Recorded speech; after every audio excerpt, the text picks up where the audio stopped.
Hello viewers, जैसा कि आपको जानकारी है, आज 6 दिसंबर है और खंड शिक्षा अधिकारी की जो मुख्य परीक्षा है वो संपन्न हो गई है। जिसका पहला चरण या पहली पाली की परीक्षा जो सामान्य अध्ययन की थी वो संपन्न हुई है। और अब हम देखते हैं कि किस तरह का प्रश्न पत्र आया है। ये सामान्य अध्ययन का पेपर है। इसमें कुछ अनुदेश दे रखे हैं, पहले आप उनको देख लीजिए। कुल 40 प्रश्न दिए गए हैं और खंड इसमें दे रखे हैं। खंड आ से जो है 10 प्रश्न करने हैं। टोटल प्रश्नों की अगर बात की जाए तो 40 प्रश्न हैं और खंड आ से 10 प्रश्न करने हैं और ये सामान्य उत्तरीय हैं। और इनके उत्तर की शब्द सीमा जो रखी गई है वो 125 रखी गई है। जबकि खंड बा से अगर देखें तो 10 प्रश्न करने हैं और इनमें प्रत्येक उत्तर की जो शब्द सीमा रखी गई है वो 50 रखी गई है। और इसी तरीके से खंड सा दे रखा है और खंड सा में भी जो है कुल प्रश्न जो दे रखे हैं वहाँ से 20 प्रश्न अति लघु उत्तरीय के दे रखे हैं और इनकी शब्द सीमा जो है 25 शब्दों की निर्धारित की गई है। हिंदी और अंग्रेज़ी दोनों भाषा में प्रश्न पत्र मुद्रित है और सभी प्रश्न जो हैं अनिवार्य हैं। सभी प्रश्न अनिवार्य हैं। तो ये आपका पेपर की सीमा है और प्रत्येक भाग के लिए नियत अंक उसके सामने दिए गए हैं।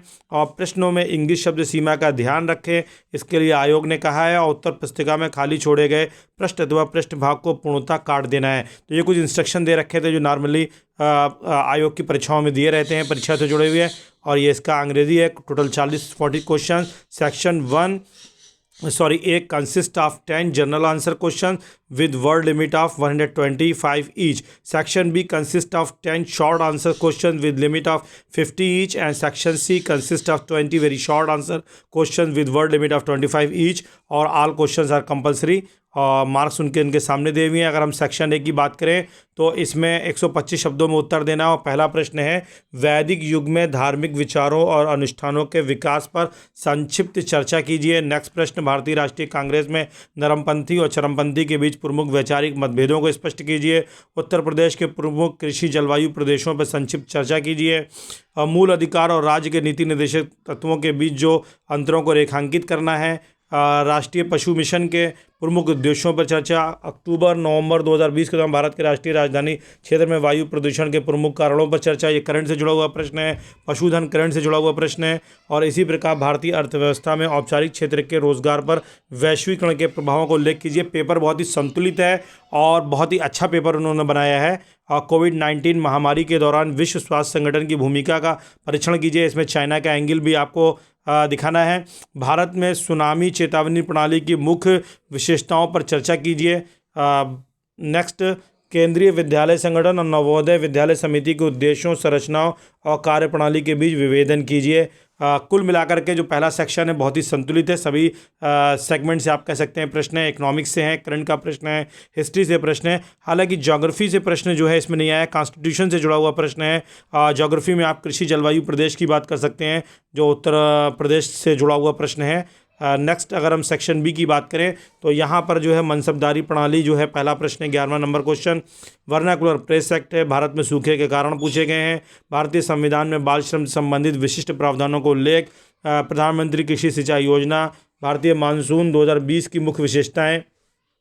वैश्विक बहुआयामी गरीब सूचकांक और भारत सतत विकास लक्ष्य 13 के मुख्य उद्देश्य। आयोग ने ये एक ट्रेंड शुरू हुआ है।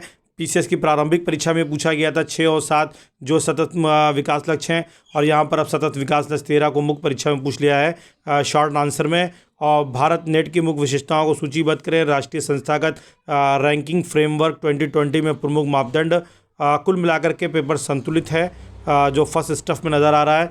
और अगर हम बिल्कुल शॉर्ट आंसर सेक्शन सी की बात करें तो कन्नौज का युद्ध, प्रयाग प्रशस्ति, मथुरा कला शैली, चौरी चौरा कांड, शारदा नहर, उत्तर प्रदेश के रामसर स्थल।